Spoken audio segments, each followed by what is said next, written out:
Hello दोस्तों, welcome to for you English for you. This is Mohit Kumar sir. दोस्तों, जैसा कि आपको पता है कि हम लगातार एसएससी सीएचएसएल के प्रीवियस ईयर के क्वेश्चन कर रहे हैं, तो आज की श्रृंखला में आगे बढ़ते हुए पहला क्वेश्चन आपकी स्क्रीन पर देखिए, पढ़िए फटाफट से। क्वेश्चन में क्या दिया हुआ है? क्वेश्चन में दिया हुआ है कि ए बी सी अलग अलग एक काम को क्रम से 10, 15 और 30 दिन में समाप्त कर सकते हैं। इन्हें पूरे काम के बदले 12,000 रुपये दिए जाते हैं। तो पूछा है कि इसमें ए का हिस्सा क्या होगा। तो देखिए क्वेश्चन को कैसे करेंगे। 3 दोस्त मान लीजिए, कौन कौन? ए, बी और सी। अच्छा, बोला है कि ए किसी काम को कितने दिन में? 10 दिन में, और बी उस काम को 15 दिन में, सी उस काम को 30 दिन में पूरा कर सकता है। अच्छा, इसका एलसीएम लेंगे। एलसीएम कितना आएगा? 30। ये क्या आ गया? Total work. इसको हम क्या मानते हैं? Total work. अच्छा, टोटल वर्क 30 आ गया। और ए कितने दिन में करता है? 10 दिन में। अगर ए 10 दिन में करता है 30 काम, तो डेली का कितना काम करेगा? ये 3। और बी कितना करेगा? 2।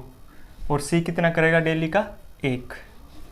अच्छा, अब उसने बोला है कि इस पूरे काम के बदले, 30 काम के बदले, टोटल काम के बदले उन्हें कितने रुपए दिए जाते हैं? 12,000 रुपये। 12,000 रुपये दिए जाते हैं। तो उसने पूछा है कि ए का हिस्सा क्या होगा। देखिए, पैसे का हम बंटवारा कैसे करते हैं, किस आधार पर करते हैं? पैसे का बंटवारा हम उनकी एफिशिएंसी के आधार पर करते हैं, उनकी कार्य क्षमता के आधार पर करते हैं। जिसकी कार्य क्षमता सबसे ज़्यादा होगी, सबसे ज़्यादा रुपये उसी को मिलेंगे, और जिसकी कम होगी, सबसे कम रुपये उसी को मिलेंगे। देखिए, यहाँ पे सबसे ज़्यादा एफिशिएंसी किसकी है? ए की है। सबसे ज़्यादा एफिशिएंसी किसकी है? ए की। ए 3 काम करता है, बी 2 काम करता है एक दिन में, और सी एक दिन में एक ही काम करता है। यानी कि ए की सैलरी की अगर बात करें तो 12,000 में से ए का हिस्सा क्या होगा, उसके लिए क्या करेंगे। देखिए, ए कितना काम करता है? 3। तीनों में से सबसे ज़्यादा काम ए करता है, 3। और टोटल काम कितने करते हैं? मतलब कि तीनों मिला के काम कितना करते हैं? 6। अच्छा, तीनों मिला के काम करते हैं 6, और अकेला करता है ए 3। तो पैसे भी इसी रेशो में बटेंगे। तो हम क्या करेंगे? 3/6 गुना में 12,000। कितना? 12,000। अब इसको काटिए, ये 2,000, इसको मल्टीप्लाई कीजिए 6,000। ए का हिस्सा कितना होगा? 6,000 रुपये। कितना होगा ए का हिस्सा? 6,000 रुपये। यही कि मैं बताना था, ये हमारा आंसर है। तो चलिए नेक्स्ट क्वेश्चन को देखते हैं। तो देखिए फटाफट नेक्स्ट क्वेश्चन को देखिए। देखिए क्वेश्चन में दिया हुआ है 2 की पावर 125 डिवाइड बाय 11। हमसे पूछा कि रिमाइंडर क्या है। देखिए, मोस्ट इंपॉर्टेंट क्वेश्चन है, रिमाइंडर थ्योरम से, नंबर सिस्टम से आया हुआ क्वेश्चन है। रिमाइंडर थ्योरम से खासकर क्वेश्चन रिपीट होते रहते हैं। देखिए क्वेश्चन में हमें दिया हुआ है 2 की पावर 125 डिवाइड बाय 11। हमें क्या बताना है? रिमाइंडर। क्या बताना है? रिमाइंडर हमें बताना है। देखिए कैसे बताते हैं रिमाइंडर। इस तरीके के क्वेश्चन को हम कैसे सोल्व करते हैं, हम कैसे सोल्व करते हैं ये देखना है। क्या मैं 2 की पावर 125 को 2 की पावर 5 गुणा 25 लिख सकता हूँ? जी बिल्कुल। अच्छा, 2 की पावर 5 इंटू 25 डिवाइड बाई 11 है। अब 2 की पावर 5 क्या होती है? 32। क्या मैं इसको 32 की पावर 25 लिख सकता हूँ? जी बिल्कुल। और ये 11। अच्छा, मैंने ये 32 क्यों लाया, इसकी पावर 5 क्यों की? क्योंकि मेरे को पता है कि अगर मैं इसकी पावर 5 कर दूंगा तो आएगा 32। और 32 में ऐसा क्या है? 32 में ऐसा है कि ये 11 से अगर इसको डिवाइड करेंगे तो रिमाइंडर या तो 1 बचेगा या -1 बचेगा। तो रिमाइंडर थ्योरम इसी पर बेस्ड होता है कि हमें क्या बचाना होता है, या तो 1 बचाना होता है या -1 बचाना होता है। कैसे बचाना होता है? रिमाइंडर के रूप में। अच्छा, ये रिमाइंडर के रूप में यहाँ पे अगर इसको डिवाइड करेंगे तो 11 या 33 होता है, हमें पता है। तो रिमाइंडर कितना बचेगा? 1 नहीं बचेगा, -1 बचेगा। अगर 34 होता, ये 34 होता, तो रिमाइंडर 1 बचता, लेकिन ये 32 है, 33 से 1 कम है, तो इसलिए रिमाइंडर बचेगा -1। अच्छा, -1 की पावर 25, ठीक है, और डिवाइड बाय 11। अच्छा, -1 की पावर ओड, तो रिजल्ट हमेशा -1। अच्छा, किसी क्वेश्चन का आपने कभी रिमाइंडर -1 देखा है? ऐसा नहीं हो सकता। ऐसा नहीं हो सकता तो हम क्या करते हैं, जब भी हमारा रिमाइंडर माइनस में आता है तो हम क्या करते हैं, जिससे हम डिवाइड कर रहे हैं, यानी कि 11 से हम यहाँ पे डिवाइड कर रहे हैं, तो ये उसी में से हम माइनस कर देते हैं जो हमारा रिमाइंडर आता है। तो रिमाइंडर हमारा -1 आया है, तो रियल में हमारा रिमाइंडर क्या होगा, जो हमारा आंसर होगा वो क्या होगा, वो होगा हम 11 में से -1 करेंगे तो कितना आएगा 10। ये हमारा आंसर है, कितना आएगा 10। तो चलिए नेक्स्ट क्वेश्चन को पढ़िए एक बार फटाफट। देखिए नेक्स्ट क्वेश्चन में क्या बोल रहा है, मज़ा आ रहा है ना पढ़ने में। एक सॉलिड सिलेंडर की त्रिज्या 14 सेंटीमीटर है, रेडियस कितनी है 14 सेंटीमीटर है तथा इसकी ऊंचाई 20 सेंटीमीटर है। इसे पिघलाकर एक समान त्रिज्या का शंकु बनाया जाता है, तो बनाए गए शंकु की ऊंचाई हमें बतानी है। देखिए किसे पिघलाकर बनाया गया है, सिलेंडर से पिघलाकर बनाया गया है, तो जो सिलेंडर का वॉल्यूम होगा वही किसका वॉल्यूम होगा, शंकु का। शंकु क्या बोलते हैं, कोन बोलते हैं इंग्लिश में। तो जो वॉल्यूम सिलेंडर का होगा वही वॉल्यूम कोन का होगा। देखिए सिलेंडर का वॉल्यूम का फॉर्मूला क्या होता है, पाई आर कितना दिया हुआ है, रेडियस कितनी दिया हुआ है 14, pi r square into h, h कितना दिया हुआ है 20। ये बराबर किसके है, जो शंकु बना है ना, जो शंकु बना है। शंकु का क्या फॉर्मूला होता है, आयतन का, शंकु का आयतन या वॉल्यूम बोल लीजिए क्या होता है 1/3 पाई आर। देखिए बोल रहा है कि दोनों की रेडियस सेम है। अब दोनों की रेडियस सेम है तो शंकु की भी रेडियस क्या होगी 14 इंटू 14, और इसकी हाइट हमें बतानी है तो उसको मैं h मान लेता हूँ। क्या मान लेता हूँ h। आयतन दोनों का बराबर हो गया क्योंकि चीज़ एक ही चीज़ से पिघला के बना रहे हैं, तो वॉल्यूम भी दूसरी चीज़ का सेम ही होगा। तो मैंने इनको इक्वल कर दिया है। अब देखिए पाई से पाई बाय 14 से दोनों 14 गए, और ये 3 यहाँ पे डिवाइड है तो वहाँ पे जाके मल्टीप्लाई हो जाएगा, तो h यहाँ पे रह जाएगा। h बराबर कितने भी हो जाएगा 60 के। तो h के बराबर h कितना आ गया 60, तो h आ गया 60 सेंटीमीटर। ये हमारा आंसर है।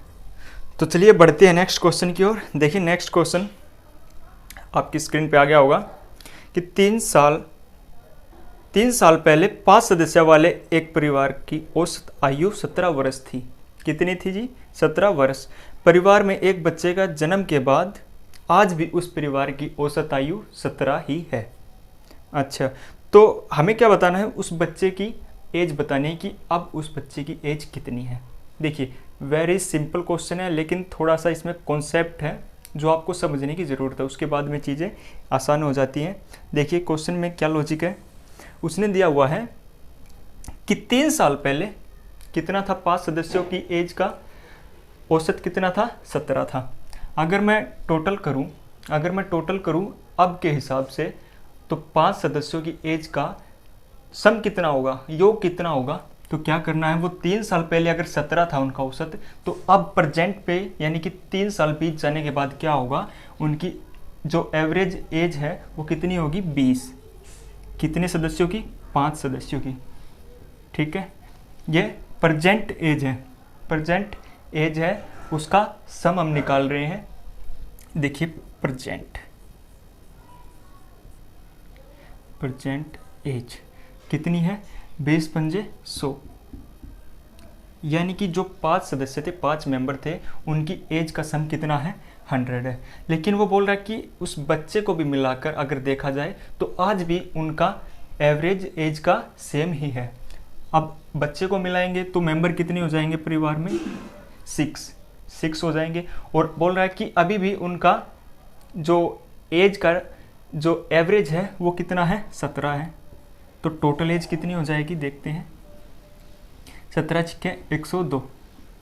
अच्छा, अगर बच्चे को मिलाएंगे तो 5 सदस्यों की एज का सम कितना है 100 है। अगर बच्चे को नहीं मिलाएंगे तो कितना है 100, अगर बच्चे को मिलाएंगे तो कितना है 102। तो हम समझ गए कि उन 6 सदस्यों में से अगर 5 सदस्यों की एज का सम हटा दें तो कितना बच जाएगा 2, डिफरेंस कितना बच जाएगा 2। तो यही बच्चे की एज है। देखिए अगर बच्चे को मिलाकर देखें तो 102 है टोटल एज का सम, और बच्चे को हटा कर देखें तो 100 है। तो हमें डायरेक्ट पता चल गया कि बच्चा कितने साल का है, 2 साल का है। यही हमारा आंसर हो जाएगा। चलिए फटाफट से नज़र मारिए अगले क्वेश्चन पर। क्वेश्चन में दिया हुआ है 2 नल ए और बी टंकी को क्रम से 10 और 15 घंटे में भर सकते हैं। अच्छा जी, टंकी में ब्लॉकिंग, ये पाइप में ब्लॉकिंग है। पाइप में ब्लॉकिंग होने के कारण ए अपनी सामान्य क्षमता का 2/3 तथा बी 1/2 1/2 ही भर पाता है। तो बताए अब ये दोनों नल टंकी को कितने समय में भरेंगे। देखिए समझने वाली बात क्या है, ए और बी दो नल दिए हुए हैं, क्या ए और बी। अब ए कितने देर में भरता है टंकी को, 10 घंटे में, और बी उसको कितने घंटे में भरता है, बी भरता है 15 घंटे में। तो इनका अगर हम देखेंगे एलसीएम आएगा 30। तो मान लिया कि टंकी की जो कैपेसिटी है वो कितनी है, 30 लीटर है। कितनी है, 30 लीटर। अगर ए नल इसको भरेगा तो 1 घंटे में कितना भरेगा, 3 लीटर भरेगा, और बी भरेगा तो कितना भरेगा, 2 लीटर भरेगा। लेकिन उसने बोला है कि पाइप में ब्लॉकिंग होने के कारण ये अपनी मूल क्षमता का नहीं भर पाते हैं। तो कितना भर पाते हैं कि वे भर पाते हैं, ए भर पाता है इसका 2/3 और बी भर पाता है इसका हाफ, इनकी क्षमता का हाफ। तो देखिए ये कितना भर पाएगा, ये 3 से 3 कट गया, बच गया 2। तो ये भर पाएगा 2, और ये देखिए ये 2 से 2 कट गया, ये भर पाएगा 1। यानी कि दोनों नल मिलकर कितना भर पाएंगे, अब 3 भर पाएंगे। 3 लीटर पानी 1 घंटे में भर पाएंगे। दोनों नल कितना भर पाएंगे 1 घंटे में, 3। अच्छा, टोटल हमें भरना है 30 लीटर। कितना भरना है, 30 लीटर, और 1 घंटे में दोनों नल भर पा रहे हैं 3 लीटर। तो कितना टाइम लगेगा, इसको हम डिवाइड करेंगे तो आ जाएगा 10 आवर। कितना, 10 आवर्स। ये हमारा आंसर है। तो उम्मीद करता हूँ समझ में आ गया होगा। तो चलिए बढ़ते हैं नेक्स्ट क्वेश्चन की ओर। देखिए क्वेश्चन में क्या दिया हुआ है, एक क्रिकेट खिलाड़ी 20वीं पारी में कितने रन बनाता है, 45 रन बनाता है, जिसमें उसका औसत 2 रन घट जाता है। अच्छा, तो उसका 20वीं पारी और 19वीं पारी का औसत क्या होगा, ये हमें बताना है। देखिए कैसे क्वेश्चन को हम सोल्व करते हैं। हमें दिया हुआ है कि 20वीं पारी में उसने कितने रन बनाए, 45 रन बनाए। देखिए हम क्या निकाल रहे हैं, अभी हम एवरेज निकालेंगे कि 20वीं पारी तक कितना एवरेज है। 20वीं पारी तक देखेंगे, एवरेज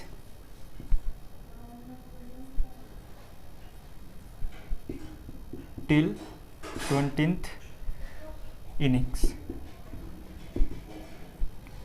क्या होगा।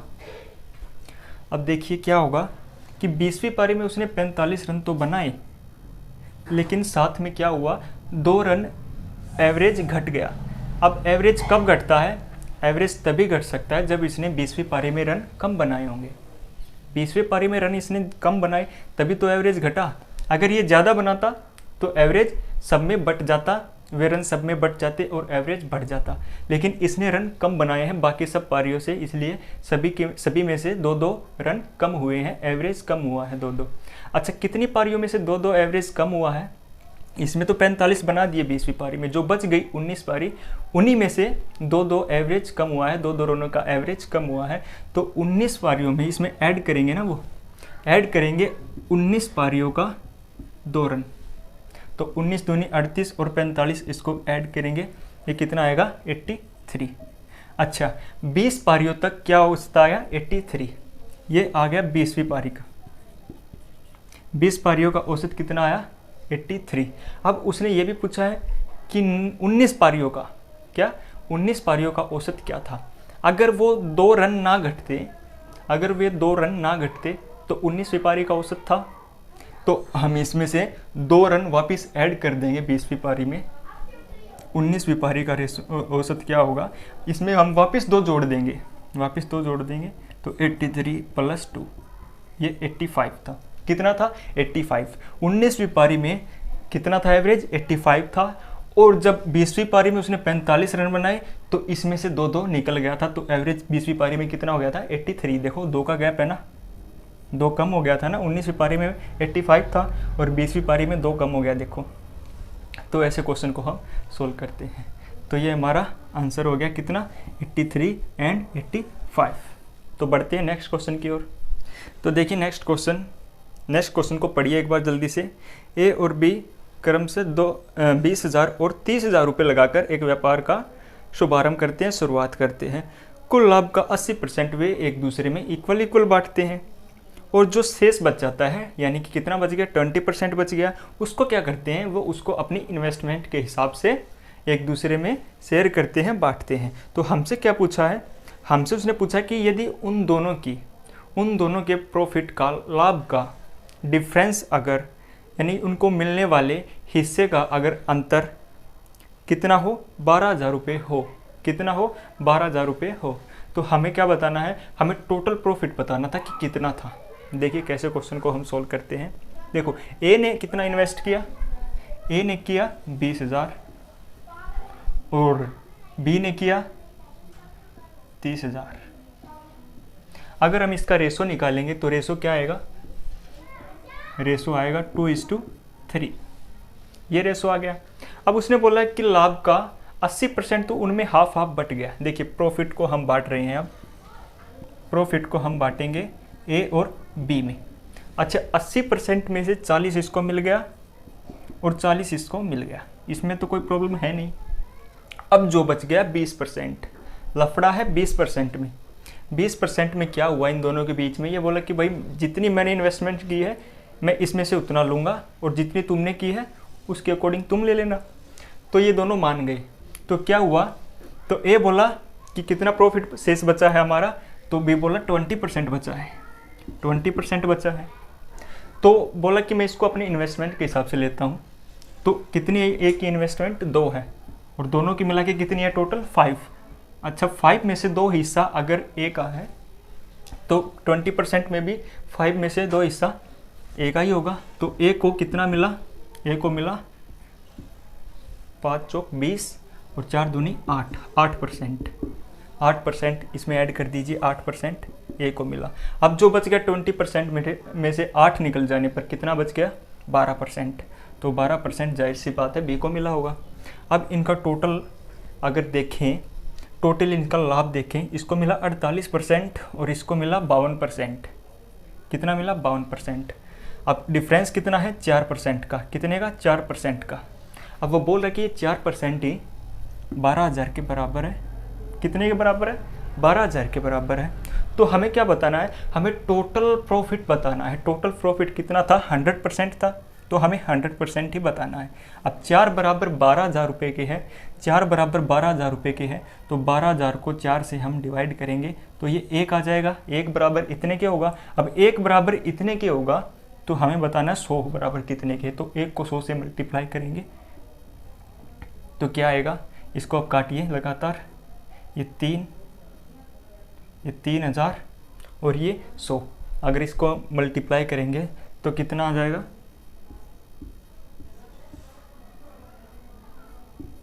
ये हमारा आंसर आ जाएगा कितना, 3 लाख। 3 लाख हमारा आंसर आ जाएगा। तो पढ़िए नेक्स्ट क्वेश्चन, देखिए नेक्स्ट क्वेश्चन आपकी स्क्रीन पे आया हुआ है, जल्दी से पढ़िए इसको। देखिए क्वेश्चन में दिया हुआ है कि 10 आदमी किसी काम को 30 दिन में समाप्त कर सकते हैं और 15 महिलाएं उसी काम को 40 दिन में समाप्त कर सकती हैं। तो 4 पुरुष और 2 महिलाएं एक साथ मिलकर इस काम को कितने दिन में करेंगी। देखिए सबसे पहले हमें इस क्वेश्चन में करना क्या होगा, कि हमें मेल और फीमेल के एफिशिएंसी का रेशो निकालना होगा। वो कैसे निकालेंगे एक बार वो देखते हैं। देखिए क्वेश्चन में दिया हुआ है कि 10 पुरुष, इसको मैन लिख देते हैं एम, कितने दिन में काम करता है, 30 दिन में काम करता है। 30 दिन में ये काम हो गया। उतना ही काम, बराबर काम बोल रहा है, उतना ही काम कितनी लेडीज़, यानी फीमेल कितनी है, फीमेल है 15 फीमेल इसी काम को कितने दिन में करती हैं, इसी काम को 40 दिन में करती है। ठीक है, काम दोनों बराबर है, फीमेल करती है 15 फीमेल करती है 40 दिन में और 10 मेल करते हैं 30 दिन में। अब देखिए इसको काटेंगे, 0 से 0 कट गया, 3 पंजे 15 और 5 दूनी 10। ठीक है, 5 दूनी 10 और ये 4, तो इसको काटेंगे, ये 2। तो मेल, ये F इस साइड आके डिवाइड, और ये 2, ये 1 है वो 2 है, तो 2 1 वहाँ पे जाके क्या होगा, डिवाइड होगा 2 के सामने, ये ऐसे होगा।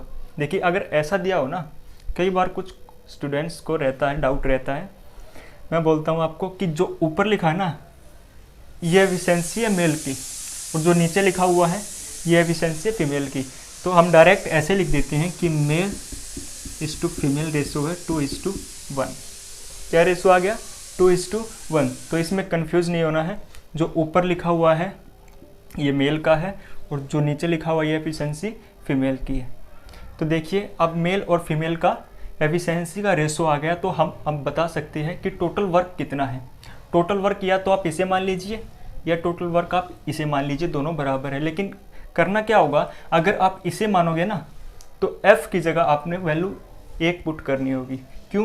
क्योंकि फीमेल की एफिशिएंसी कितनी है? 1 है, तो इसको 1 यहाँ पे पुट करना होगा। अगर इसे मानोगे तो यहाँ पे मेल की एफिशिएंसी 2 पुट करनी होगी। तो या इसे मान लीजिए या इसे मान लीजिए, ये आपकी मर्जी है। तो मैं इसको मान के चलता हूँ। टोटल काम कितना है? टोटल वर्क कितना होगा?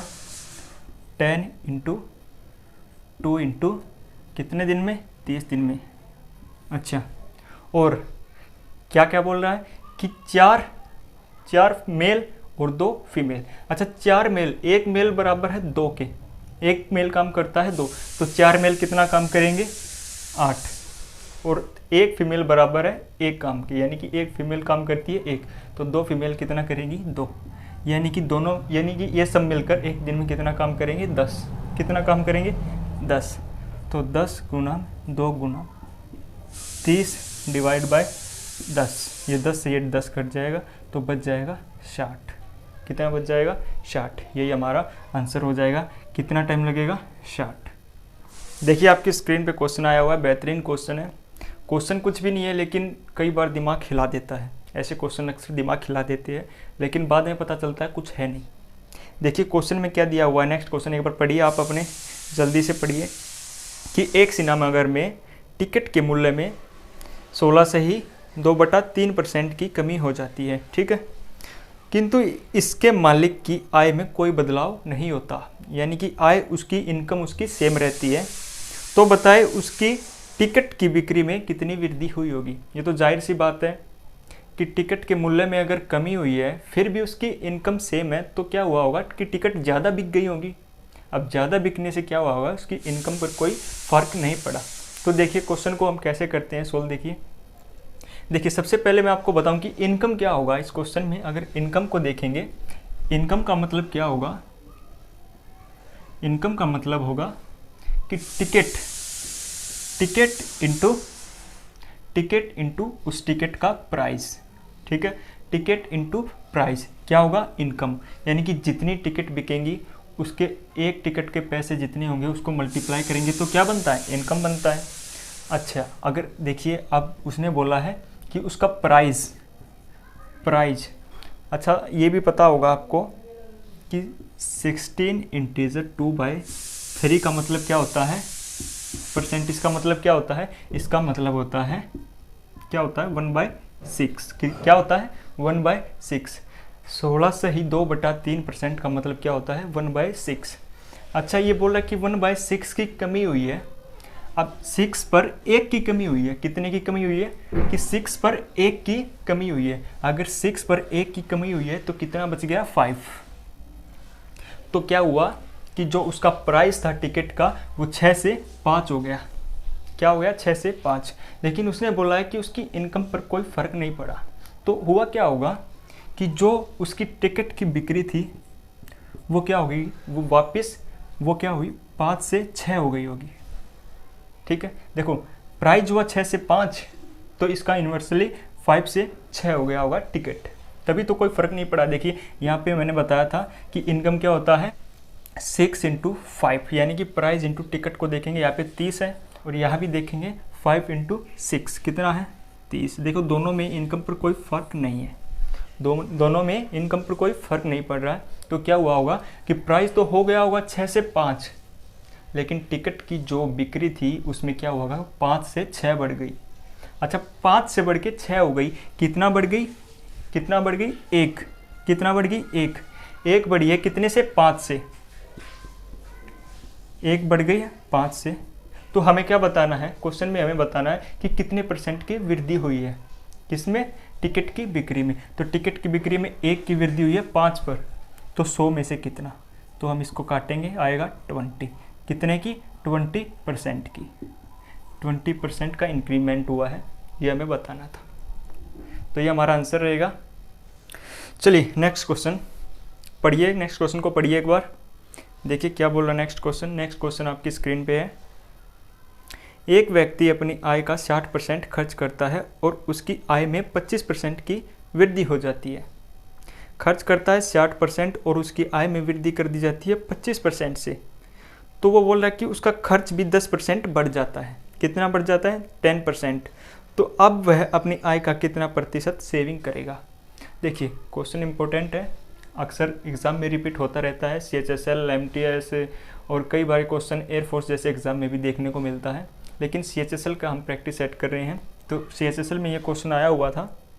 देखिए क्वेश्चन में क्या दिया हुआ है। क्वेश्चन में दिया हुआ कि एक व्यक्ति अपनी आय का 60% खर्च करता है। अपनी आय का 60% अगर वो खर्च करेगा तो मान लिया उसकी इनकम 100% है।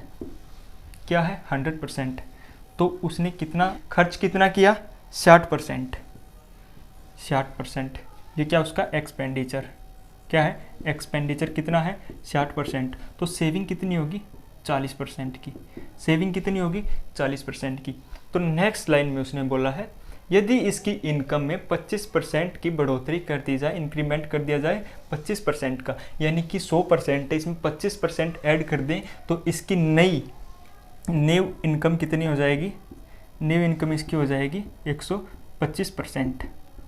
अब वो बोल रहा है कि जो उसकी जो खर्च था, उसका एक्सपेंडिचर था, उसमें भी 10% का इंक्रीमेंट हुआ है, यानी कि पहले थी 60%, अब इसमें 10% की वृद्धि हुई है। तो 60 का 10% कितना होगा? 6, यानी कि 6 को 60 में ऐड करेंगे तो कितना आ जाएगा? 66%। क्या आ गया? 66%। जी हाँ बिल्कुल 66% आ गया। तो अब जो बच गया वो क्या है? सेविंग। ये तो है एक्सपेंडिचर और जो बच गया वो कितना है? वो क्या है? सेविंग। सेविंग कितनी हो जाएगी? 59%। अच्छा 59%। तो अब क्वेश्चन में क्या पूछ रहा है? क्वेश्चन में हमसे पूछ रहा है कि जो उसका सेविंग है, जो उसकी सेविंग है वो उसकी नई इनकम का कितने % है। अच्छा तो 59 125, ठीक है। 59 सेव करता है 125% में से, तो 100 में से कितना करेगा? ठीक है 100 में से कितना करेगा? इसको काटेंगे, 25 पंजे 125 और 25 चौका 100, 25 चौके 100। अब इसको देखिए मल्टीप्लाई कीजिए, इसको आप मल्टीप्लाई करेंगे तो आएगा 236 डिवाइड बाय 5। अब इसको सोल्व करेंगे आप तो कितना आएगा? 5 चौक 20, 5 सत्ते 35 और 5 दूनी 10। तो ये हमारा आंसर है। कितना आएगा? 47.2%। तो पढ़िए नेक्स्ट क्वेश्चन को देखिए। नेक्स्ट क्वेश्चन आपकी स्क्रीन पे जल्दी से पढ़िए एक बार। देखिए क्वेश्चन क्या बोल रहा है। क्वेश्चन में बोला कि एक परीक्षा में एक स्टूडेंट यदि 40% अंक प्राप्त करता है तो वो 60 अंकों से फेल हो जाता है। यदि वो 50% अंक प्राप्त करे, यदि वो 50% अंक प्राप्त करे तो क्या होगा कि वो 30 अंकों से पास हो जाएगा। अच्छा देखिए अगर वो 40%, देखिए एक बार क्वेश्चन में दिया कि अगर वो 40% यदि वो गेन करता है 40%, तो कितने अंकों से फेल हो जाता है? 60 अंकों से, ठीक है। उसके 60 अंक कम आते हैं पासिंग मार्क्स होने में। तो बोल रहा कि 50% अगर ये प्राप्त कर ले, 50% ये प्राप्त कर ले तो क्या होगा? ये 30 अंक ज़्यादा ले जाएगा पासिंग मार्क्स से। पासिंग मार्क्स से कितना ले जाएगा? 30 मार्क्स ज़्यादा ले जाएगा। तो यहाँ पे चेंज हमें दिख रहा है 10% का, 10% का दिख रहा है। तो 10% में उसने क्या किया? 10% ज़्यादा लेने में उसने क्या किया? जो 60 नंबर की कमी पहले महसूस हो रही थी उसको भी गेन किया, साथ में 30 अंक ज़्यादा प्राप्त किए, 30 अंक ज़्यादा प्राप्त किए। तो टोटल उसने 10% ज़्यादा लेने में कितने अंक प्राप्त कर लिए? 90। देखिए ये बात मैं दोबारा से रिपीट कर रहा हूँ। पहले उसको 40% लेने में 60 अंकों से फेल होना पड़ा था। अब की बार जब उसने 50% अंक लिए हैं तो ना तो उसे 60 अंकों से फेल होना पड़ा, बल्कि 30 अंक उसके पास ज़्यादा ही हैं। यानी कि पहले से कितने हो गए, 90 ज़्यादा हो गए। तो 10% बराबर है 90 अंक के। तो हमें बताना है कि पासिंग मार्क्स कितने हैं।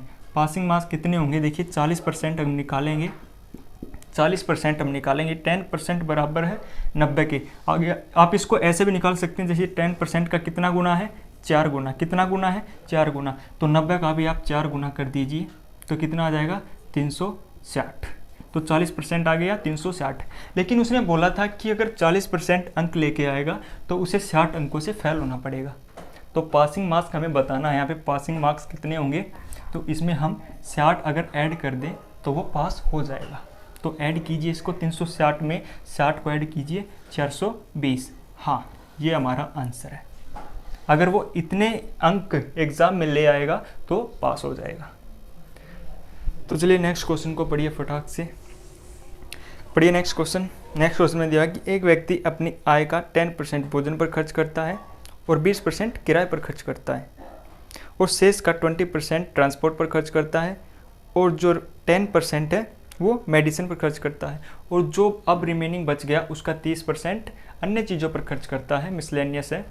तो अब क्या बताना है, हमें बताना है कि अगर उसने बोला कि यदि उसकी अभी भी बचत कितनी हो, 34,300 रुपये हो, तो उसकी इनकम पूछी हमें। इनकम क्या है, देखिए क्वेश्चन को हम कैसे सोल्व करते हैं। मान लिया उसकी जो इनकम थी वो क्या है, ए है। क्या मान लिया मैंने, ए है। उसने बोला है कि वो 10% भोजन पर और 20% किस पर खर्च करता है, किराए पर खर्च करता है। यानी कि 10% और 20% मिला के वो कितना खर्च करता है, 30% खर्च करता है भोजन और किराए पर। और 30% खर्च करने के बाद ए में से कितना बच गया, 70%। 100 में से कितना बच गया, 70%। अब जो ये रेस्ट बच गया, 70% जो बच गया, अब बचे हुए में से क्या बोल रहा है, इसी बचे हुए से बोल रहा है कि 20% उसने ट्रांसपोर्ट पर खर्च कर दिया, और 10% किस पर खर्च कर दिया, 10% उसने खर्च कर दिया मेडिसिन पर। किस पर, मेडिसिन पर। अब अभी भी दोनों मेडिसिन और ट्रांसपोर्ट दोनों पर कितना खर्च कर दिया उसने, 30%। तो इसी का 30% खर्च कर दिया, तो बच गया कितना, 70%। इसी का 70% फिर बच गया। अब उसने नेक्स्ट लाइन में बोला है कि अभी भी उसने जो रेस्ट पार्ट बच गया उसका 30% अन्य चीज़ों पर खर्च कर दिया। अब इसी का अन्य चीज़ों पर अगर 30% खर्च किया जाएगा तो कितना बच जाएगा, फिर से 70%। ठीक है, और यही हमें बराबर बोला है कितने के, 34,300 के। ठीक है, कितने बराबर बोला है, जी हाँ 34,300 के। देखिए काटिए इसको, ये 0 3 0 यहाँ से काटिए। अब ये 7 का क्यूब होता है 343, तो 343 यहाँ से कट जाएगा, बच जाएगा कितना, 100। अब देखिए यहाँ पे कितनी जीरो है, 1 2 3, और यहाँ पे डिवाइड है तो वहाँ पे जाके मल्टीप्लाई हो जाएंगे ये तीनों जीरो। तो ए बराबर कितने के आ जाएगा, ए बराबर आ जाएगा 1 लाख के। कितने के बराबर, 1 लाख के। यानी कि उसकी इनकम कितनी थी, 1 लाख रुपए। यही हमें बताना था। तो होपफुली आपको सभी क्वेश्चन समझ में आए होंगे। अगर फिर भी आपको किसी क्वेश्चन को लेकर कोई डाउट रहता है, मन में कोई डाउट रहता है, तो आप नीचे वीडियो के कमेंट बॉक्स में लिख सकते हैं, हम आपके वहाँ पे डाउट क्लियर करने वाले हैं। तो चलिए आज की क्लास में इतना ही। कल मिलेंगे फिर कुछ नेक्स्ट क्वेश्चन को लेके, कुछ बेहतरीन क्वेश्चन जो आपकी डायरेक्ट एग्जाम में हेल्प करेंगे, और बार बार रिपीटेशन उनका एग्जाम में होता रहता है। तो आप वीडियो को स्टार्ट से देखिए। यूट्यूब चैनल पर हमने अपनी प्लेलिस्ट डाली हुई है, CSSL के सभी प्रैक्टिस सेट, हमने प्रीवियस ईयर के क्वेश्चन उन पे वीडियो बनाया है, तो सभी वीडियो वहाँ पे आपको अवेलेबल मिलेंगी। तो आप उन वीडियो को देखिए। ठीक है, धन्यवाद।